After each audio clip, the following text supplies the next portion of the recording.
Oh, Heavens is the name of the series, and we are talking about things that have to do with heaven. We're exploring just a little bit. We're learning about what heaven is going to be like, or what we can know about what heaven is going to be like. And so we're doing that through a series of questions. This question is a question that may not be asked out loud as often as it is thought. What's the question? This.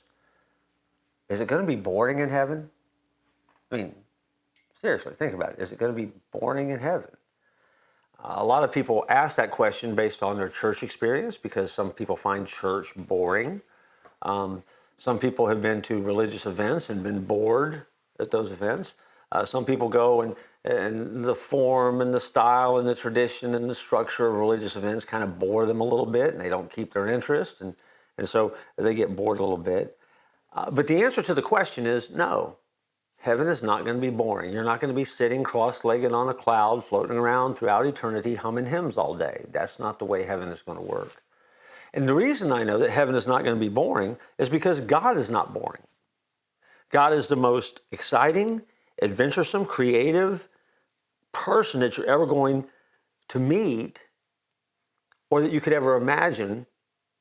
And when you take your imagination and come up with the best you can, then take it and multiply that by thousands and thousands and thousands. And now you're just now getting close to how amazing God is going to be. I mean, we can't even comprehend the morsel of excitement that is going to be a part of us being able to be in that dwelling with a triune God for eternity. The psalmist wrote about it this way, gave us a glimpse. It said, "In his presence is the fullness of joy, and at his right hand are pleasures forevermore." That's out of Psalm 16:11. When we get to heaven, we're in the presence of God. Everything we do will bring about perfect satisfaction. Everything that we do will never leave us empty in any way. Nothing we're ever going to engage in is going to be unfulfilling for us. And so there's going to be an absolute and total fulfillment and joy because that's the way that God has created us. Matter of fact, in Ecclesiastes chapter 3, it says that God has actually put eternity in our hearts. That means that God has built us, created us as believers with a space in our hearts that are longing and can only be filled when we get to heaven. Heaven is everything our hearts long for.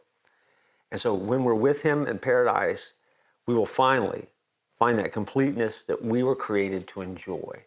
And that's good news. You're not going to be bored. Don't panic. You're going to love it. It's going to be awesome times exponential numbers, however big that is. Trust me, you won't be bored. And so I look forward to joining you next time as we continue our series.